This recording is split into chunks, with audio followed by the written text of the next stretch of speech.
ಹಾಂ ಅತ್ತೆ, ನಿಮ್ಮ ಚೈಲ್ಡ್ಹುಡ್ ಡೇಸ್ ಬಗ್ಗೆ ಹೇಳಿ. ಅದು ಬೇಸಿಕ್ಲಿ ನಾವು ಮೊದಲಿಂದನೂ ರಾಯಲ್ ಫ್ಯಾಮಿಲಿ. ವಿಜಯನಗರದ ರಾಜರಿದ್ರಲ್ವಾ, ಅವ್ರ ವಂಶಸ್ಥರು ನಾವು. ಹೌದಾ, ರಾಜವಂಶದವರ ನೀವು? ಮತ್ತಿದನ್ನ ಯಾವತ್ತೂ ನಮ್ಗೆ ಹೇಳೇ ಇಲ್ಲ.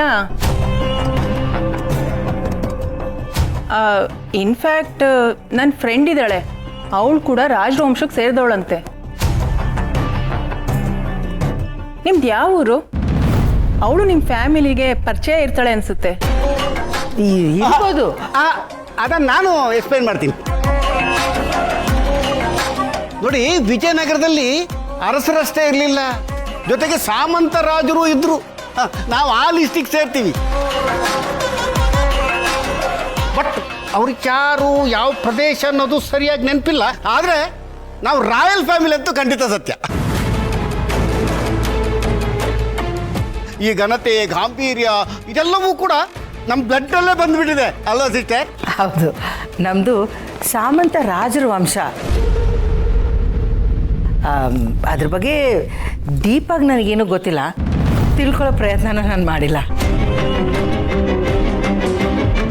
ಇವತ್ತಿಗೆ ಆ ಸಾಮ್ರಾಜ್ಯನೇ ಇಲ್ಲ ಅಂದಮೇಲೆ ತಿಳ್ಕೊಂಡ್ಬಿಟ್ಟು ಏನು ಪ್ರಯೋಜನ ಅಲ್ವಾ?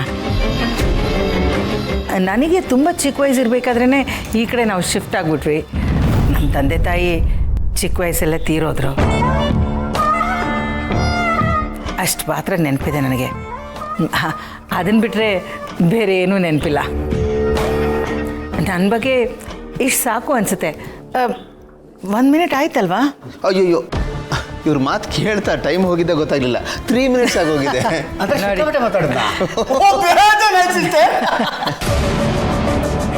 ನೈಸ್. ನೀವು ರಾಯಲ್ ಫ್ಯಾಮಿಲಿಯವರು ಅಂತ ಕೇಳಿ ತುಂಬಾ ಖುಷಿ ಆಯಿತು ಶಾಕುಂತಲಾ. ಸರಿ, ನಾವಿನ್ನು ಬರ್ತೀವಿ. ಹಾಂ.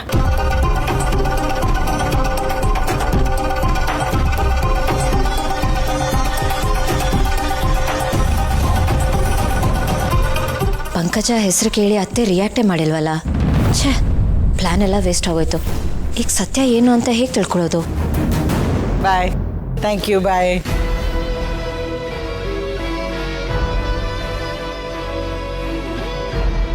ಸಿಸ್ಟರ್, ನೀನು ಸೂಪರ್. ಅಲ್ಲಲ್ಲ, ಸೂಪರ್ಗೆ ಸೂಪರ್.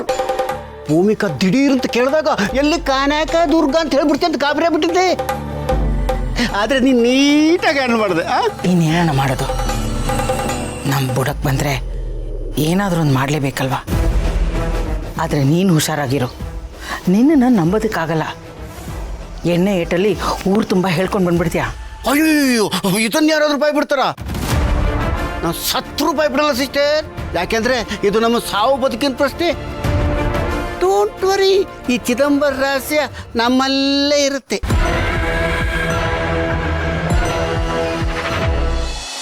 ಈಗ ನಮ್ಮನ್ನು ಏನು ಮಾಡಬೇಕು ಅಂತ್ಯಮ್ಮ?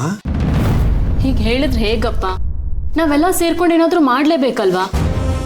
ಏನೂ ಆಗಲ್ಲ ಅಂತ ಅಂದ್ಕೊಂಡ್ರೆ ಏನೂ ಆಗಲ್ಲ. ಆಮೇಲೆ ಅಣ್ಣ ಅವನ ಅವತಾರಗಳನ್ನ ಜಾಸ್ತಿ ಮಾಡ್ಕೊಳ್ತಾನೆ, ಔಟ್ ಆಫ್ ಕಂಟ್ರೋಲ್ ಆಗ್ಬಿಡ್ತಾನೆ ಅಷ್ಟೇ. ಅದು ಅವನು ಆಗಲೇ ಆಗಿದ್ದಾನಲ್ಲ, ಹೊಸದಾಗಿ ಇನ್ನೇನು ಆಗೋದಕ್ಕಿದೆ? ನೀವು ಇದನ್ನೆಲ್ಲ ನೋಡ್ಕೊಂಡು ಸುಮ್ಮನೆ ಇದ್ದಿದ್ದಕ್ಕೇನೆ ಅವ್ನು ಹೀಗಾಗಿರೋದು. ಸ್ಟಾರ್ಟಿಂಗ್ ನೀವು ಅವನ್ನ ಸರಿಯಾಗಿ ಟೈಟ್ ಮಾಡಿದ್ರೆ ಹೀಗೆಲ್ಲ ಆಗ್ತಾನೆ ಇರಲಿಲ್ಲ. ಚೆನ್ನಾಗಿ ಹೇಳಿದೆ ಅಪ್ಪಿ ನೀನು.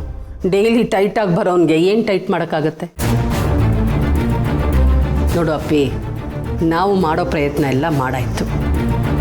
ಮೊದಲು ಇವನಿಗೆ ಬುದ್ಧಿ ಹೇಳಿದ್ವಿ, ಏನೂ ಪ್ರಯೋಜನ ಆಗಲಿಲ್ಲ. ಆಮೇಲೆ ಇವನನ್ನು ಹಾಳು ಮಾಡ್ತಿದ್ದಾನಲ್ಲ ಆ ಭೂಪತಿ, ಅವನಿಗೆ ಬುದ್ಧಿ ಹೇಳಿದ್ವಿ, ಅದು ಏನೂ ವರ್ಕೌಟ್ ಆಗಲಿಲ್ಲ. ಸುಮ್ಮನೆ ನಾವು ಕೆಟ್ಟವರಾಗಿ ಕೂತಿದ್ದೀಬೇಕಷ್ಟೆ.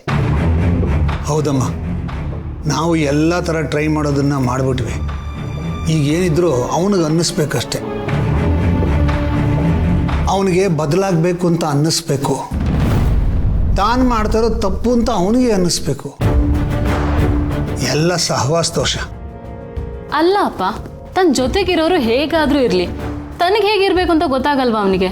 ಅವನ ತಲೆಯಲ್ಲಿ ಬ್ರೈನ್ ಇಲ್ವಾ? ಬುದ್ಧಿ ಇಲ್ವಾ ಅವನಿಗೆ ಸ್ವಂತ? ಇಲ್ಲ ಅಂತ ಆಯ್ತಲ್ಲ, ಅದಕ್ಕೆ ಹೀಗಾಗಿರೋದು. ಸ್ವಂತ ಬುದ್ಧಿ ಇಲ್ಲದಿರೋರಿಗೆ ಏನು ಹೇಳಿ ಏನು ಪ್ರಯೋಜನ? ಎಲ್ಲ ನೀರಿನಲ್ಲಿ ಹೋಮ ಮಾಡ್ದಂಗೆ ಆಗುತ್ತೆ. ಮತ್ತೆ ಮನೇಲಿ ಇಷ್ಟೆಲ್ಲ ಆಗ್ತಾ ಇದ್ರು ನೀವಿಬ್ರು ನನ್ಗೇನು ಹೇಳೇ ಇಲ್ಲ. ಹೇಗೆ ಸಹಿಸ್ಕೊಂಡಿದ್ರಿ ಇದನ್ನೆಲ್ಲ? ಇನ್ನೇನಮ್ಮ ಮಾಡೋಕ್ಕಾಗತ್ತೆ? ಹಾಳಾಗಿರೋದು ನಮ್ಮ ಮಗನೇ. ಯಾರ ಹತ್ರ ಏನು ಹೇಳ್ಕೊಳ್ಳೋದು? ಅವನನ್ನು ಹೆಂಗೆ ಬಿಟ್ಕೊಡಕ್ಕಾಗತ್ತೆ? ತಂದೆ ತಾಯಿಯಾಗಿ ನಮ್ದೊಂದಷ್ಟು ಜವಾಬ್ದಾರಿ ಇರುತ್ತೆ. ಅದಕ್ಕೆ ನಾವು ತಾಳ್ಮೆಯಿಂದ ಇದ್ದೀವಿ. ಇವತ್ತೆಲ್ಲ ನಾಳೆ ಸರಿ ಹೋಗ್ಬೋದು ಅಂತ ನಿರೀಕ್ಷೆಯಲ್ಲಿದ್ವಿ. ಆದರೆ ಯಾವುದು ಆ ಥರ ಕಾಣ್ತಾ ಇಲ್ಲ. ನಾವು ಹೇಳ್ದಷ್ಟು ಅದು ಇನ್ನೂ ಜಾಸ್ತಿನೇ ಆಗ್ತಾ ಇದೆ. ಹೀಗಾದರೆ ನಾವೇನು ಮಾಡೋಕ್ಕಾಗತ್ತೆ ಅಪ್ಪಿ? ಸಹಿಸ್ಕೊಂಡು ಸುಮ್ಮನೆ ಇರಬೇಕಷ್ಟೆ. ಇಲ್ಲಮ್ಮ, ಅಣ್ಣಂದು ತೀರಾನೇ ಅತಿ ಆಗ್ತಾ ಇದೆ. ಬರಲಿ ಅವನು, ನಾನೇ ಕ್ಲಾಸ್ ತಗೋತೀನಿ, ನಾನೇ ಮಾತಾಡ್ತೀನಿ ಅವನ ಜೊತೆ. ಅಯ್ಯೋ ಬೇಡಕ್ಕಂತ, ಆ ತಪ್ಪು ಮಾತ್ರ ಮಾಡಬೇಡ. ಉರಿಯೋ ಬೆಂಕಿಗೆ ತುಪ್ಪ ಸುರಿದಂಗಾಗತ್ತೆ. ಆಮೇಲೆ ನಮ್ಮ ಬುಡಕ್ಕೆ ಬಂದ್ಬಿಡುತ್ತೆ. ನಾವೇ ನಿನ್ನ ಹತ್ರ ಚಾಡಿ ಹೇಳಿ ಅವನಿಗೆ ಬಯಸ್ತಾ ಇದ್ದೀವಿ ಅಂತ ಆಗ್ಬಿಡುತ್ತೆ. ಹೌದು ಕಣೆ, ಭಾಷಣ ಬಿಗಿಯೋದು ನೀನಾದರೂ ಬರ್ಕೊಟ್ಟಿರೋದು ನಾವು ಅನ್ನೋ ಥರ ಹೇಳ್ತಾನೆ ಅವನು. ಆಮೇಲೆ ನಾವು ಅದಕ್ಕೆ ಸಮಜಾಯಿಷಿ ಕೊಟ್ಕೊಂಡಿರ್ಬೇಕಾಗತ್ತೆ. ಇನ್ನು ಸಾಕಾಗೋಗುತ್ತೆ. ನೀನೇನು ಮಾತಾಡಬೇಡ ತಾಯಿ, ಸುಮ್ಮನೆ ಇದ್ಬಿಡು. ಅಪೇಕ್ಷಾ, ಅತ್ತೆ ಹೇಳ್ತಾ ಇರೋದು ಕರೆಕ್ಟಾಗೇ ಇದೆ. ಆಮೇಲೆ ಸುಮ್ಮನೆ ತವ್ರ ಮನೆಗೆ ಬಂದು ತಂದಿಟ್ಬಿಟ್ವಿ ಅಂತ ಆಗತ್ತೆ. ಸುಮ್ಮನೆ ಏನಕ್ಕೆ? ಇಲ್ಲ ಪಾರ್ಥ, ಹಾಗೆಲ್ಲ ಏನೂ ಆಗಲ್ಲ. ನಾವು ಈ ಥರ ಸುಮ್ಮನೆ ಇದ್ರೆ ಏನೂ ಮಾಡೋಕ್ಕಾಗಲ್ಲ. ಬರಲಿ ಅವನು, ನಾನು ಖಂಡಿತ ಮಾತಾಡ್ತೀನಿ ಅವನ ಜೊತೆ. ಬೇಡಕ್ಕಂದ, ಆಮೇಲೆ ನೀನು ನಮ್ಮ ಜೊತೆಯಲ್ಲಿ ಅವನ ದೃಷ್ಟಿಯಲ್ಲಿ ಕೆಟ್ಟೋಳಾಗ್ಬಿಡ್ತೀಯ. ಅವನು ಒಳ್ಳೇದು ಯಾರು ಹೇಳ್ತಾರೋ ಅವರೆಲ್ಲ ಅವನ ದೃಷ್ಟಿಯಲ್ಲಿ ಕೆಟ್ಟವರು. ಅದಕ್ಕೆ ಹೇಳ್ತಾ ಇದ್ದೀನಿ, ಸುಮ್ಮನಿದ್ಬಿಡು. ಅಪೇಕ್ಷಾ, ಮಾವ ಹೇಳ್ತಾ ಇರೋದ್ರಲ್ಲೂ ಪಾಯಿಂಟ್ ಇದೆ. ಸುಮ್ಮನೆ ಮಾತಾಡೋದ್ರಿಂದ ಯೂಸ್ ಇಲ್ಲ ಅಂದಮೇಲೆ ಮಾತಾಡಿ ಏನು ಪ್ರಯೋಜನ? ಯಾಕೆ ಮಾತಾಡಬಾರ್ದು ಪಾರ್ಥ? ಅಷ್ಟೊಂದು ತಪ್ಪು ಮಾಡ್ತಿರೋ ಅವನಿಗೆ ಭಯ ಹಿಂಜರಿಕೆ ಏನೂ ಇಲ್ಲ ಅಂದಮೇಲೆ ನನಗೇನಕ್ಕೆ ಇರಬೇಕು? ಅವ್ನು ಬರಲಿ, ನಾನು ಖಂಡಿತ ಮಾತಾಡ್ತೀನಿ. ಅಪೇಕ್ಷಾ, ಅಪೇಕ್ಷಾ, ಒಂದು ನಿಮಿಷ.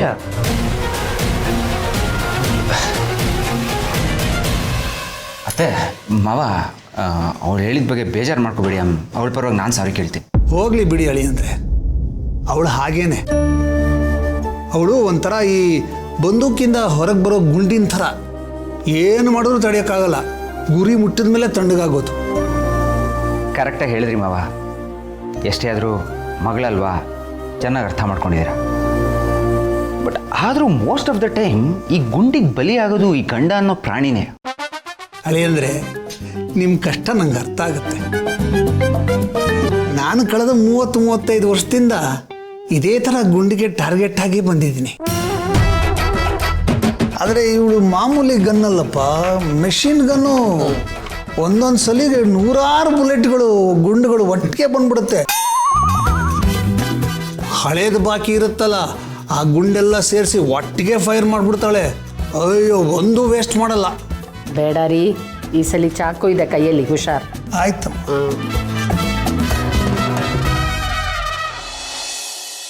ಏನದಕ್ಕೆ ಮಾಡೋದು? ನಾವು ಮಾಡಿದ ಪ್ಲಾನ್ ಎಲ್ಲ ಫ್ಲಾಪ್ ಆಗೋಯ್ತಲ್ಲ. ಅದೇ ನನಗೂ ಅರ್ಥ ಆಗ್ತಿಲ್ಲ ಆನಂದ್ ಅವರೇ. ನಾನು ತುಂಬ ಹೋಪ್ಸ್ ಇಟ್ಕೊಂಡಿದ್ದೆ, ಏನಾದರೂ ಒಂದು ಹಿಂಟ್ ಸಿಗುತ್ತೆ, ಕ್ಲೂ ಸಿಗುತ್ತೆ ಅಂತ. ಅಟ್ಟರ್ ಫ್ಲಾಪ್ ಆಗೋಯ್ತು ನಮ್ಮ ಐಡಿಯಾ. ಅದಕ್ಕೆ ಮೋಸ್ಟ್ಲಿ ಆ ಪಂಕಜನವರು ಬೇರೆ ಯಾರೋ ಇರಬೇಕು. ಪಿಟಾಕಿ ಅದಕ್ಕೆ ಜಾಸ್ತಿ ತಲೆ ಕೆಡಿಸ್ಕೋಬೇಡಿ. ಅದು ಹೆಂಗೆ ಬಿಡೋಕ್ಕಾಗತ್ತೆ ಆನಂದ್ ಅವರೇ? ಅಲ್ಲ, ಪಂಕಜ ಬರ್ತ್ ಸರ್ಟಿಫಿಕೇಟ್ನ ಅತ್ತೆ ಅವ್ರ ವಾರ್ಡ್ರೋಬಲ್ಲಿ ಇಷ್ಟು ಜೋಪಾನವಾಗಿ ಇಟ್ಟಿದ್ದಾರೆ ಅಂದರೆ ಅವ್ರಿಗೂ ಅತ್ತೆಗೆ ಏನಾದರೂ ಲಿಂಕ್ ಇರುತ್ತೆ. ಲಿಂಕ್ ಏನೋ ಇರ್ಬೋದು, ಆದರೆ ಕಂಡು ಹಿಡಿಯೋದಂಗೆ. ಆ ಸರ್ಟಿಫಿಕೇಟಲ್ಲಿ ಊರು ಮೆನ್ಷನ್ ಆಗಿತ್ತಲ್ಲ, ಆ ಊರಿಂದ ಯಾವುದಾದ್ರೂ ನಂಬರ್ ಸಿಕ್ಕಿದ್ರೆ? ಅಲ್ಲ, ಊರಿನಲ್ಲಿ ಅಂದರೆ ಯಾರ ನಂಬರು ಅಂತ ಹಿಡಿಯೋದು? ಅಲ್ಲ, ಐ ಮೀನ್ ಯಾವುದಾದ್ರೂ ಒಫಿಷಿಯಲ್ ನಂಬರು, ಬ್ಯಾಂಕೋ, ಪೋಸ್ಟ್ ಆಫೀಸೋ, ಪೊಲೀಸ್ ಸ್ಟೇಷನು, ಆ ಥರ ಯಾವುದಾದ್ರೂ ನಂಬರ್ ಸಿಕ್ಕಿದ್ರೆ ಅದ್ರ ಮುಖಾಂತರ ನಾವು ಅವ್ರನ್ನ ಹುಡುಕ್ಬೋದಲ್ವಾ? ಕರೆಕ್ಟ್, ಅದಕ್ಕೆ ಒಳ್ಳೆ ಐಡಿಯಾ. ನಾನು ಟ್ರೈ ಮಾಡ್ತೀನಿ. ನಂಬರ್ ಏನಾದರೂ ಸಿಕ್ಕಿದ್ರೆ ನಿಮ್ಗೆ ಅಪ್ಡೇಟ್ ಮಾಡ್ತೀನಿ. Thank you. ಬರಲ್ಲ ಅದಕ್ಕೆ? ಹಾಂ.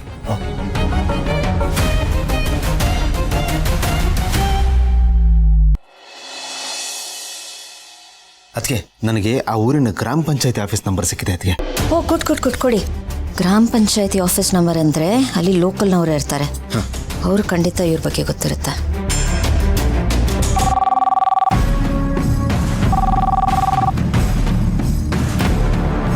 ಹಲೋ, ಯಾರು? ನಾನು ಪಂಕಜ ಮಾತಾಡ್ತಿದ್ದೀನಿ. ಪಂಕಜನಾ? ಯಾವ ಪಂಕಜ? ಅರೆ, ನಿಮ್ಮೂರ್ನೋಳೆ, ಗೊತ್ತಾಗ್ಲಿಲ್ವಾ? ಇಲ್ಲ, ಗೊತ್ತಾಗಿಲ್ಲ. ನಾನು ಗ್ರಾಮ ಪಂಚಾಯತಿ ಅಕೌಂಟೆಂಟು, ಊರಿಗೆ ಹೊಸದಾಗಿ ಬಂದಿದ್ದೀನಿ. ಏನಾಗಬೇಕಿತ್ತು ಹೇಳಿ? ಅದು ನಾವು ಊರು ಬಿಟ್ಟು ಬಂದು ತುಂಬ ವರ್ಷಗಳಾಗೋಯ್ತು. ಅಲ್ಲಿ ನಮ್ಮವ್ರ ಬಗ್ಗೆ ಸ್ವಲ್ಪ ತಿಳ್ಕೊಬೇಕಾಗಿತ್ತು. ಹಳಬ್ರು ಯಾರಾದರೂ ಇದ್ದಾರಾ? ನಾನು ಅವ್ರ ಹತ್ರ ಮಾತಾಡ್ಬೋದಾ? ಅವ್ರು ಕೊಡ್ತೀರಾ? ಇರಿ ನೋಡ್ತೇನೆ.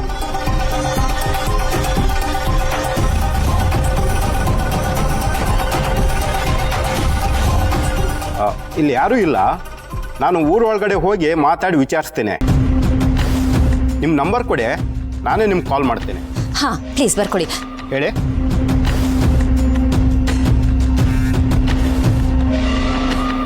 ಹಾಂ, ಹಾಗೆ ನನ್ನ ಹೆಸರು ಬರ್ಕೊಳ್ಳಿ, ಪಂಕಜ ಅಂತ. ನನಗೆ ಹತ್ತತ್ರ 60 ವಯಸ್ಸಾಗ್ತಿದೆ. ಸೊ ಅದು ಅವ್ರ ಹತ್ರ ಹೇಳಿ, ಅವ್ರಿಗೆ ಗೊತ್ತಾಗುತ್ತೆ ನಾನು ಯಾರು ಅಂತ. ಓಕೆ, ನಾನು ಹೇಳ್ತೀನಿ ನಿಮಗೆ. Okay, thank you so much. ಇದೇನತ್ಗೆ ಈ ಪಾರ್ಟಿ ರೀಲ್ ಬಿಡ್ತಾ ಇದ್ದೀರಾ? ಏನು ಮಾಡೋದು ಆನಂದ್ ಅವರೇ, ರಿಯಲ್ ಆಗಿ ಏನಾಗಿದೆ ಅಂತ ಗೊತ್ತಾಗೋದಕ್ಕೆ ರೀಲ್ ಬಿಡಲೇಬೇಕಲ್ವಾ?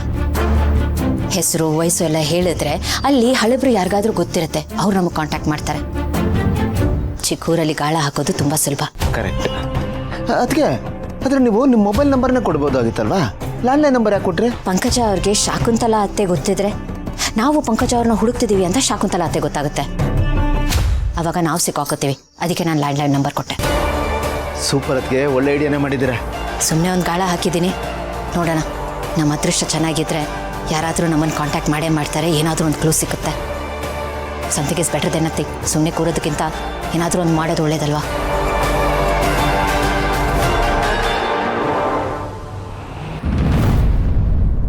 ಹೇಮಕ್ಕ, ಈ ತಿಂಗಳು ಅಸಲು ಬಡ್ಡಿ ಎಲ್ಲ ಕಟ್ಬಿಡ್ಬೇಕು. ಮುಂದಿನ ತಿಂಗಳು ಕಟ್ತೀನಿ. ಪ್ರತಿ ತಿಂಗಳು ಹಿಂಗೆ ಮಾಡಿದ್ರೆ ಹೆಂಗೆ? ಕೆಲಸ ಇಲ್ಲ, ಏನೋ ತಂದು ಕಟ್ಲಿ. ಅಕ್ಕ, ಈ ಊರಲ್ಲಿ ಪಂಕಜ ಅನ್ನೋರು ಒಬ್ರು ಇದ್ರಂತಲ್ಲ, ನಿಮ್ಗೆ ಯಾರಿಗಾದ್ರೂ ಗೊತ್ತಾ? ಜಲಜ ಗೊತ್ತು, ವನಜ ಗೊತ್ತು, ಪಂಕಜ ಯಾರು ಗೊತ್ತಿಲ್ವಲ್ಲ. ಅವರು ಊರು ಬಿಟ್ಟು ತುಂಬಾ ವರ್ಷ ಆಯ್ತಂತೆ. ಅವ್ರ ಕಡೆಯವರು, ಅವ್ರಿಗೆ ಯಾರಾದರೂ ಗೊತ್ತಿದಾರ ಅಂತ ವಿಚಾರಿಸ್ತಾ ಇದ್ದೀನಿ. ಅವ್ರಿಗೆ ಸುಮಾರು 60 ವರ್ಷ ವಯಸ್ಸಂತೆ. ನಿಮ್ಗೆ ಯಾರಿಗಾದ್ರೂ ಗೊತ್ತಿದ್ರೆ ಹೇಳಿ, ನಾನು ಅವ್ರಿಗೆ ತಿಳಿಸ್ತೇನೆ. ಸರಿ, ಹೇಳ್ತೀನಿ ಬಿಡಿ. ಪಂಕಜ ಅಂತ ಅವ್ರ ಹೆಸರು ನೆನ್ಪಿಟ್ಕೊಳ್ಳೆ. ಅಲ್ಲ, ನಾನಿಲ್ಲ ಊರ ಒಳಗಡೆ ಬಂದಿದ್ದೀನಿ. ಸರಿ, ನಾನು ಪಂಚಾಯತಿ ಹತ್ರ ಇರ್ತೀನಿ, ಅಲ್ಲಿಗೆ ಬಂದ್ಬಿಡು.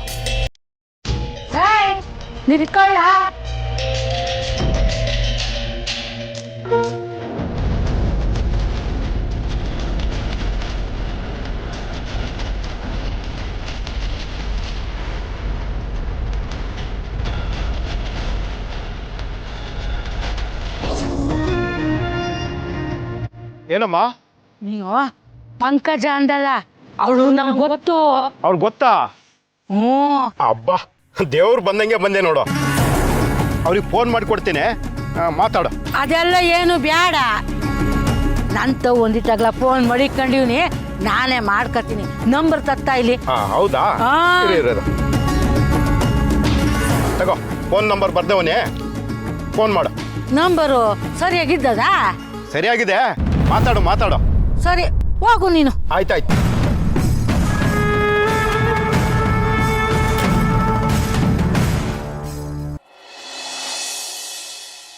ಓಕೆ. Hi villain uncle. ಬಾರಪ್ಪ ಹೀರೋ, ಕೂತ್ಕ. ನಾನೇ ನಿನಗೆ ಫೋನ್ ಮಾಡೋಣ ಅಂದ್ಕೊಂಡಿದ್ದೆ, ನೀನೇ ಬಂದೆ. Very good. ಏನಂಕಲ್ ಸಮಾಚಾರ? Anything urgent? ಒಂಥರ ಹಾಗೇನೆ. ನನಗಲ್ಲ, ನಿನ್ನ ಪ್ರೇಯಸಿದಾಳಲ್ಲ ದಿಯಾ, ಅವಳಿಗೆ. ದಿಯಾಕ? ಪಾಪ ಆ ದಿಯಾ ನೆನ್ನೆ ಬಂದ್ಬಿಟ್ಟು ಕಣ್ಣೀರು ಹಾಕ್ಬಿಟ್ಲು. ಅವಳು ಇಲ್ಲಿಗೆ ಬಂದಿದ್ದು ದಿಯಾ. ತನ್ನ ದುಃಖನೆಲ್ಲ ತೋಡ್ಕೊಂಡ್ಬಿಟ್ಲು ನನ್ನ ಹತ್ರ. ನೊಂದು ಬೆಂದು ಹೋಗ್ಬಿಟ್ಟಿದೆ. ನಿನ್ಗೆ ಯಾಕೆ ಕಾಣಿಸ್ತಾ ಇಲ್ಲ? ಅಂಥವಳಿಗೆ ನೋವು ಕೊಡೋದು ಎಷ್ಟು ಸರಿ ಹೇಳು?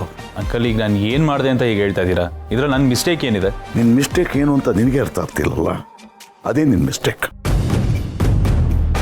ಅವಳು ನಿನ್ನನ್ನು ಮದುವೆ ಆಗಬೇಕು ಅಂತ ತುದಿಗಾಲಲ್ಲಿ ನಿಂತಿದ್ದಾಳೆ, ಆಸೆಯಿಂದ ಕಾಯ್ತಾ ಇದ್ದಾಳೆ. ಅವಳ ಆಸೆಗೆ ಯಾಕಪ್ಪ ನಿರಾಶೆ ಮಾಡ್ತಾ ಇದೀಯಾ? ಅಂಕಲ್, ಯಾವ ನಿರಾಸೆನೂ ಇಲ್ಲ ಅಂಕಲ್. ಮದುವೆ ಅನ್ನೋದೇನು ಈಸಿ ಟಾಪಿಕ್ ಅಂಕಲ್? ಎಷ್ಟು ಸೀರಿಯಸ್ ಮಾಡಿರೋದು ನಿಮಗೆ ಗೊತ್ತಿಲ್ಲದೆ ಇರೋದ? ಅವಳೇನೋ ಬಂದ್ಲು, 2 ಹನಿ ಕಣ್ಣೀರು ಹಾಕಿದ್ಲು ಒಂದು ಮಾತ್ರಕ್ಕೆ ನಾನೇ ಸರಿ ಇಲ್ಲ ಅಥವಾ ನನಗೆ ಫೀಲಿಂಗ್ಸ್ ಇಲ್ಲ ಅನ್ನೋ ಥರ ಮಾತಾಡ್ತಿದ್ದೀರಾ ಅಂಕಲ್ ನೀವು. ಸ್ವಲ್ಪ ನನ್ನ ಸಿಚುವೇಶನ್ ಅರ್ಥ ಮಾಡ್ಕೊಳ್ಳಿ. ನನಗೂ ಅವಳನ್ನ ಮದುವೆ ಆಗಬೇಕು ಅಂತ ಖಂಡಿತ ಆಸೆ ಇದೆ. ಆದರೆ ಅದಕ್ಕೆ ರೈಟ್ ಟೈಮ್ ಕೂಡ ಬರ್ತಾ ಇಲ್ಲ ಅಷ್ಟೇ. ನೋಡು, ಏನಾದರೂ ಬೇಕು ಅಂದರೆ ಅದನ್ನು ಶತಾಯಕತಾಯ ಪಡ್ಕೋಬೇಕು. ಅದಕ್ಕೋಸ್ಕರ ಏನೇ ಬಂದರೂ ಫೇಸ್ ಮಾಡಬೇಕು. ಅದನ್ನು ಬಿಟ್ಬಿಟ್ಟು ಹಂಗಾಗೋಗ್ಬಿಡ್ತು ಹಿಂಗಾಗೋಗ್ಬಿಡ್ತು ನನ್ನ ಕೈಲಿ ಏನು ಮಾಡೋಕ್ಕಾಗೋದಿಲ್ಲ ಅಂತ ಕೂರೋದಲ್ಲ. ಹಾಗೆ ಮಾಡೋನು ವೀರನೂ ಅಲ್ಲ, ಶೂರನೂ ಅಲ್ಲ, ಕೈಲಾಗ್ದವನು ಅಂತ ಅನ್ನಿಸ್ಕೊಳ್ತಾನೆ. ಆ ಪಟ್ಟ ಬೇಕಾ ನಿನಗೆ? ಅವಳಿಂದ ಬಿದಿಯಲ್ಲ ನೀನು. ಆಗಿಲ್ಲದ ಯೋಚನೆ ಈಗ ಯಾಕೆ? ಇಷ್ಟಪಟ್ಟಿದ್ಯಾ ಅಂದಮೇಲೆ ಎಷ್ಟೇ ಕಷ್ಟ ಆದರೂ ಅದನ್ನು ದಕ್ಕಿಸ್ಕೋಬೇಕು. ಅಂಕಲ್, ನೀವು ಹೇಳ್ತಾರದೆಲ್ಲ ಸರಿನೇ, ನಾನಿಲ್ಲ ಅಂತಿಲ್ಲ. ಆದರೆ ಏನು ಮಾಡಲಿ? ನನಗೆ ಬೇಕೋ ಬೇಡವೋ ಒಟ್ಟಿನಲ್ಲಿ ನಾನು ಮದುವೆ ಅನ್ನೋ ಸಿಸ್ಟಮಲ್ಲಿ ತಗಲಾಕೊಂಡು ಆಗೋಯ್ತು. ಆದರೆ ಅದ್ರ ಸುತ್ತ ಜೊತೆಗೆ ಫ್ಯಾಮಿಲಿ ಅನ್ನೋ ಸಿಸ್ಟಮ್ ಇದೆ.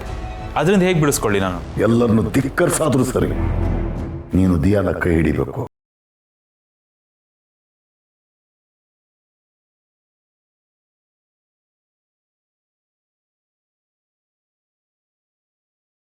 ಇಲ್ದಿರೋ ಅನಾಥೆ ಅವಳು. ಅದಕ್ಕೆ ಹೇಳ್ತಾ ಇದ್ದೀನಿ, ಅವಳ ಬಗ್ಗೆ ಜಾಸ್ತಿ ತಲೆ ಕೆಡಿಸ್ಕೋಬೇಡ. ಅವಳ ಜೊತೆ ಬದುಕಷ್ಟು ಹಿಂಸೆಯಿಂದ ಬದುಕಬೇಕು. ಅಂತ ಬದುಕನ್ನು ಯಾಕೆ ಬದುಕಬೇಕು ಅಂತೀನಿ? ಎಲ್ಲಿ ಖುಷಿ ಇರುತ್ತೋ ಅಂತ ಕಡೆ ಬದುಕಬೇಕು. ನಮ್ಗೆ ಯಾವುದು ಒಳ್ಳೇದು ಅನಿಸುತ್ತೋ ಅದಷ್ಟನ್ನೇ ಮಾಡಬೇಕು ಜೈ. ಅದನ್ನು ಬಿಟ್ಟು ಮನೆಯವ್ರಿಗೋಸ್ಕರ ಸಮಾಜಕ್ಕೋಸ್ಕರ ಬದುಕೋದಲ್ಲ. ಅದಕ್ಕೆ ಹೇಳ್ತಾ ಇದ್ದೀನಿ, ಆದಷ್ಟು ಬೇಗ ದಿಯಾನ ಮದುವೆ ಆಗು, ಜೀವನದಲ್ಲಿ ನೆಮ್ಮದಿಯಾಗಿರು, ಖುಷಿಯಾಗಿರು. ಏನಂಕಲ್ ನೀವು? ಅವಳೇನೋ ಬಂದ್ಲು, 2 ಹನಿ ಕಣ್ಣೀರು ಹಾಕಿದ್ಲು, ತುಕ್ಕ ತೋಡ್ಕೊಂಡ್ಲು, ಅಷ್ಟಕ್ಕೆ ಉಪದೇಶ ಕೊಡೋಕೆ ಸ್ಟಾರ್ಟ್ ಮಾಡ್ಬಿಟ್ರಾ? ಅಂಕಲ್, ನನ್ನ ಜಾಗದಲ್ಲೂ ನಿಂತು ಯೋಚನೆ ಮಾಡಿ. ಉಪದೇಶ ಕೊಟ್ಟಷ್ಟು ಈಸಿ ಅಲ್ಲ ರಿಯಾಲಿಟಿ ಫೇಸ್ ಮಾಡೋದು. ಸ್ವಲ್ಪ ನನ್ನ ಸಿಚುವೇಶನ್ ಅರ್ಥ ಮಾಡ್ಕೊಳ್ಳಿ. ಯಾಮಾರಿ ವಿಷಯ ಏನಾದರೂ ಈಚೆ ಬಂದರೆ ನಮ್ಮ ಅಣ್ಣ ನನಗೆ ಆಪೋಸಿಟಾಗಿ ನಿಂತ್ಕೋತಾನೆ. ಅವ್ನು ಮಾತ್ರ ಅಲ್ಲ, ಇಡೀ ಮನೆನೇ ನನಗೆ ಆಪೋಸಿಟಾಗಿ ನಿಂತ್ಕೊಳ್ಳುತ್ತೆ. ಈಗಲೇ ವಿಲ್ಲನ್ ಅನ್ಸ್ಕೊಂಡಿದ್ದೀನಿ, ನೆಕ್ಸ್ಟ್ ದೊಡ್ಡ ವಿಲ್ಲನ್ ಆಗ್ಬಿಡ್ತೇನೆ. ಇಷ್ಟು ದಿನ ಕಷ್ಟಪಟ್ಟು ಡ್ರಾಮಾ ಮಾಡಿ ಗಳಿಸ್ಕೊಂಡಿರೋ ಆ ಗುಡ್ ವಿಲ್ ಆ್ಯಂಡ್ ನನ್ನ ಮೇಲೆ ಎಲ್ರಿಗೂ ಇರೋ ಒಳ್ಳೆ ಭಾವನೆ ಎಲ್ಲ ಮಣ್ಪಾಲಾಗಿ ಹೋಗುತ್ತೆ ಅಂಕಲ್. ನನ್ನ ಬಾಯಿಗೆ ನಾನೇ ಮಣ್ಣು ಹಾಕೊಂಡಾಗೆ. ಅದಕ್ಕೆ ರಿಕ್ವೆಸ್ಟ್ ಮಾಡಿ ಕೇಳ್ಕೊಂತ ನಂಗೆ ಸ್ವಲ್ಪ ಟೈಮ್ ಬೇಕು, ಅದನ್ನು ಅವಳಿಗೂ ಅರ್ಥ ಮಾಡಿಸಿ. ಅಂಕಲ್, ನನ್ನ ಪಾಲಿಗೆ ಇರುವ ದೊಡ್ಡ ಮುಳ್ಳು ಆ ಮಲ್ಲಿ. ಆ ಮುಳ್ಳನ್ನು ಹೇಗೆ ಕಿತ್ತು ಬಿಸಾಕಬೇಕು ಅಂತ ಗೊತ್ತಾಗ್ತಾ ಇಲ್ಲ ಅಂಕಲ್ ನನಗೆ. ಯಾಕೆ ಅಷ್ಟೊಂದು ಯೋಚನೆ ಮಾಡ್ತಾ ಇದೀಯ? ನೀನು ಅನ್ನೋ ಕತೆ ನಾನು ಮುಗಿಸ್ಬಿಡ್ತೀನಿ. ಏನಂಕಲ್ ನೀವು ಈ ಲೆವೆಲ್ಗೆ ಶಾಕ್ ಕೊಡ್ತಾ ಇದ್ದೀರಾ? ಬೇಡ ಬೇಡ ಬೇಡ ಬೇಡ ಬೇಡ, ನೀವಂಥ ಕೆಲಸಕ್ಕೆ ಕೈಯೇ ಹಾಕ್ಬೇಡಿ. ಆಮೇಲೆ ನೀವು ಏನೇ ಮಾಡಿದ್ರು ಇಂಡೈರೆಕ್ಟಾಗಿ ಅದು ಬಂದು ನನ್ನ ತಲೆಗೆ ಸುತ್ಕೊಳ್ಳುತ್ತೆ. ಆ ರಿಸ್ಕ್ ತೊಗೊಳೋದಕ್ಕೆ ನಾನಂತೂ ಖಂಡಿತ ರೆಡಿ ಇಲ್ಲ. ಅಂಕಲ್, ನನಗೆ ಸ್ವಲ್ಪ ದಿನ ಟೈಮ್ ಕೊಡಿ. ಏನು ಮಾಡ್ಬೋದು, ಹೇಗೆ ಮಾಡ್ಬೋದು ಅಂತ ಪ್ಲಾನ್ ಮಾಡಿ ಹೇಳ್ತೀನಿ. ತಗೋ, ಅದೆಷ್ಟು ಟೈಮ್ ಬೇಕೋ ಅಷ್ಟು ಟೈಮ್ ತಗೋ. ಆದರೆ ನೀನು ದಿಯಾನೇ ಮದುವೆ ಆಗ.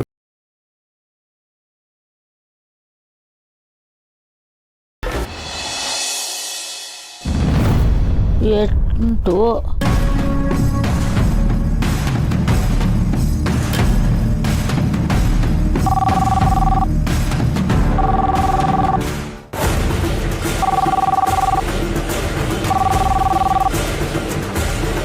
ಹಲೋ ಹಲೋ, ಹೊಸ ಪಂಕಜಂಗೆ ಫೋನ್ ಕೊಟ್ಟಿರೆ?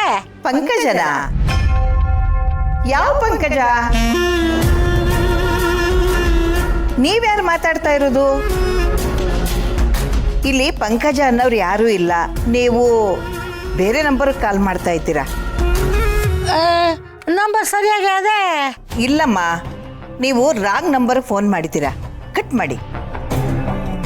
ಈ ಮುದುಕಿ ಯಾರ ಜೊತೆ ಮಾತಾಡ್ತಿದ್ದಾಳೆ? ಅಯ್ಯೋ, ಎಂತ ರಾಂಗೂ ಇಲ್ಲ, ಏನೂ ಇಲ್ಲ. ಈಗ ಹೊತ್ತಿಗೆ ಮುಂಚೆ ಪಂಕಜನೇ ಈ ನಂಬರ್ಗೆ ಫೋನ್ ಮಾಡಿದ್ಲು ಅಂತೀನಿ. ಪುನಃ ಈ ನಂಬರ್ಗೆ ಫೋನ್ ಮಾಡಿ ಅಂತ ನಂಬರ್ ಕೊಟ್ಟವಳೆ. ಅದೇಂಗ್ ರಾಂಗ್ ನಂಬರ್ ಆಗ್ಬಿಟ್ಟದು? ಹೊಸಿ ಪಂಕಜಂಗೆ ಫೋನ್ ಕೊಡು, ಅವಳಿಗೆ ಗೊತ್ತಿರ್ತದೆ. ನಾನು ಹೇಳ್ತಾ ಇರೋದು ನಿಮ್ಗೆ ಅರ್ಥ ಆಗ್ತಾ ಇಲ್ವಾ? ಇಲ್ಲಿ ಪಂಕಜ ಅನ್ನೋರು ಯಾರೂ ಇಲ್ಲ. ಫೋನಲ್ಲಿ ಯಾರು? ನಾನು ಹಳೆ ಹೆಸರು ಹೇಳ್ತಾ ಇರೋದು. ಪಂಕಜ ಅನ್ನೋರು ಇಲ್ಲ ಅಂದಾಗ ಯಾರಿಗೆ ಫೋನ್ ಕೊಡ್ಲಿ? ನೀನು ಆರ್ಟಿಗೆ ಹೊಸಬ್ಳು ಅನ್ನಿಸ್ತದೆ. ಪಂಕಜ ಯಾರು ಅಂತ ನೀನು ಗೊತ್ತಿರಕ್ಕಿಲ್ಲ. ಅಲ್ಲಿ ಯಾರ ಇದ್ರೆ ಫೋನ್ ಕೊಡು, ಪಂಕಜ ಯಾರು ಅಂತ ಅವ್ರಿಗೆ ಗೊತ್ತಿರ್ತದೆ. ನೋಡಿ, ನೀವು ತಪ್ಪಾಗಿ ತಿಳ್ಕೊಂಡಿದ್ದೀರಾ. ನಾನು ಈ ಮನೆಯವಳೆ, ಈ ಮನೆ ಯಜಮಾನಿ. ಹಂಗ ಯಾರು ಮಾತಾಡ್ತಿರೋದು? ನಾನು ಸರ್ವಮಂಗಳ ದಿವಾನ್ ಅಂತ. ಇದು ಗೌತಮ್ ದಿವಾನ್ ಮನೆ.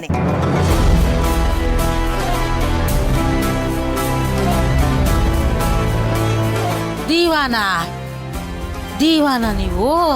ಹೌದು. ಈಗ ಅರ್ಥ ಆಯ್ತಾ ಇದು ರಾಂಗ್ ನಂಬರ್ ಅಂತ?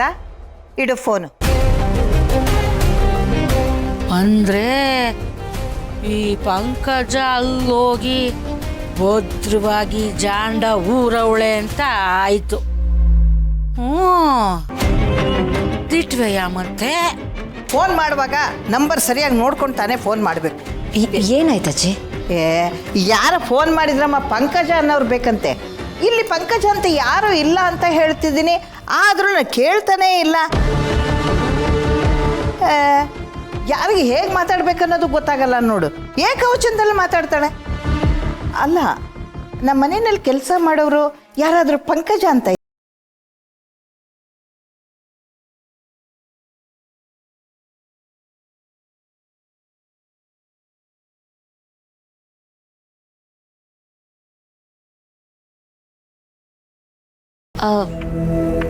ಹಾಂ.